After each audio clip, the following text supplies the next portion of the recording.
Today we are going to complete remaining part of Shri Swaminarayan भगवान Pushpak chapter. ठीक है, अब स्टोरी यहाँ तक थी कि सग्राम चौधरी के घर कौन पधारे थे? स्वामीनारायण भगवान. उनके जो उपदेश से, भगवान के, स्वामीनारायण भगवान के संतों के उपदेश से जो उनके कुटीरों में सुधार आया था, वो उनको बहुत अच्छा लगा था. तो वो उनके घर पे पहुंच गए और उन्होंने क्या किया? पूरी रात बैठकर उनके साथ बहुत सारी बातें की और उनके थैले पर ही वो सो गए. फिर सुबह बबुल के मोटे दातुन से उन्होंने दांत साफ करे. तो यह सब देखकर ब्रह्मानंद स्वामी के मुख से शब्द निकले, वातलड़ी रहो ने रातलड़ी, वाला पूछो एक वातलड़ी, जेने घेर रजनी तमे जाग्या, कोण हती एनी जातलड़ी. अब ये जो ब्रह्मानंद स्वामी, इसका मतलब होता है बातें करते करते आपने जिनके घर पूरी रात बिताई, वहाला मैं आपको एक बात पूछना चाहता हूँ कि उसकी जातलड़ी क्या थी, उनकी जाति क्या थी. सहजानंद स्वामी की अमित दृष्टि से वंचित रह गए ऐसे कोई नहीं थे. समाज के सभी वर्गों को उन्होंने प्रीति पात्र बनाया. काठी, कोली, मोची, हरिजन, वाघरी, दर्जी, खोजा, मुस्लिम, पारसी, भील जैसे दलित वर्ग के ऊपर भी उन्होंने दया की कृपा बरसाई और उनको कल्याण का अधिकारी बनाया. सहजानंद स्वामी तथा उनके संतों ने मद मांस खाने वाले, चोरी लूटपाट करने वाले, लोगों को सताने वाले वर्गों को तथा निम्न कक्षा के लोगों को भी पंचवर्तमान करवाया.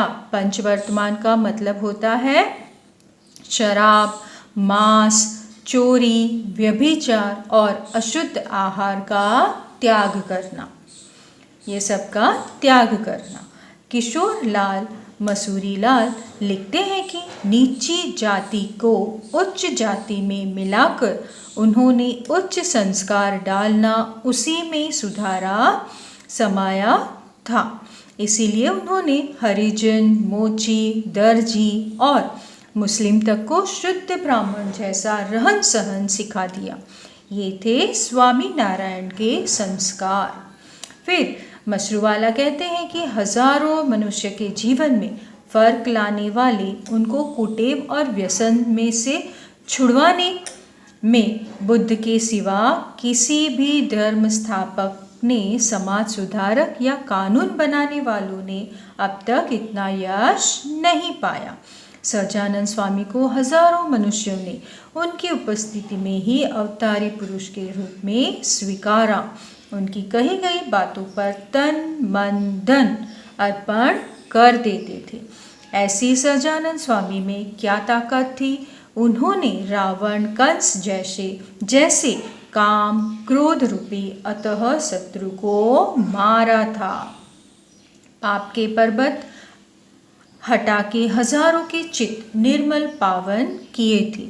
यही उनकी अवतारी पुरुष के रूप में सच्ची बड़ाई थी. महात्मा गांधी ने भी कहा है कि विश्व में ऐसा कोई इनके जैसा उज्जवल और आकर्षक धर्म नहीं है. उस समय के इतिहासकार जॉर्ज हेनरी विक्स सहजानंद स्वामी के लिए लिखते हैं कि पहले की स्थिति की तुलना में देश का अभी का शांत वातावरण उनके लिए बहुत सारे ग्रंथों की रचना करेंगे. सहजानंद स्वामी ने लोकहित के कार्यों के साथ स्वामीनारायण संप्रदाय की स्थापना की, जिसके अनुयायी सत्संगी कहलाते थे. वे स्वामीनारायण मंत्र से उनकी उपासना करते थे. सहजानंद स्वामी ने शिल्प स्थापत्य के नमूना रूप 9 महामंदिर बनाए. ये 9 महामंदिर कहाँ कहाँ बनाए थे उन्होंने? अहमदाबाद, भूज, मूली, धोलका, वड़ताल, तेजपुर, घोलेरा, जूनागढ़ और गड्ढा. यह 9 जगह इन्होंने महामंदिर बनवाए. मुक्तानंद स्वामी जैसे संतों ने गुजराती साहित्य के मुकुट समान हजारों कीर्तनकारियों की रचना की तथा उन्होंने उनकी वाणी स्वरूप वचनामृत ग्रंथ तैयार करवाया। उन्होंने स्वयं शिक्षापत्री नामक छोटी सी पुस्तिका लिखी। संतों के जरिए मानव जीवन के अनमोल ग्रंथ लिखवाए। इस भक्ति संप्रदाय के सिद्धांत अनुसार कोई भक्त या संत कितना भी महान क्यों न हो, फिर भी उस व्यक्ति की भक्ति उपासना या ध्यान नहीं कर सकती। ध्यान और उपासना तो स्वामीनारायण भगवान की जाती है। अपने इस धर्म और समाज सुधारक के महाअभियान में सहजानंद स्वामी और संतों ने दुर्जन, दुष्ट और असुरी लोगों के बहुत तिरस्कार, अत्याचार सहन किया। अहमदाबाद में सुबा ने प्रभु को तेल की टंकी में डालने का षड्यंत्र रचा, संत की झोली में जहर डाला। ऐसी अनेक मुश्किलों के बावजूद भी प्रभु ने कार्यक्रम सुधार कर आगे बढ़ाया।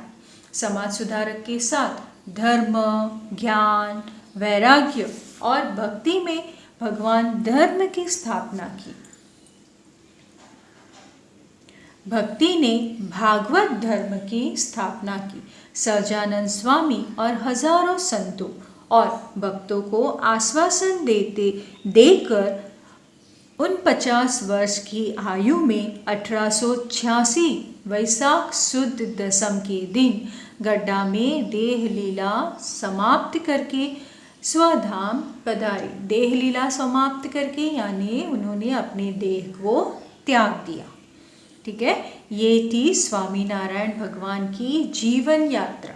उन्होंने अपने जीवन में क्या क्या किया, कैसे काम किए, कैसे धर्म को सुधारा, कैसे सारी जाति को उन्होंने शराब, मांस वो सब से दूर रखा, कैसे उनसे मुक्ति करवाई, ये सब है स्वामीनारायण की जीवन कथनी। तो अब हम देखते हैं, क्वेश्चन आंसर्स लिखते हैं और फिलिंग द ब्लैंक्स।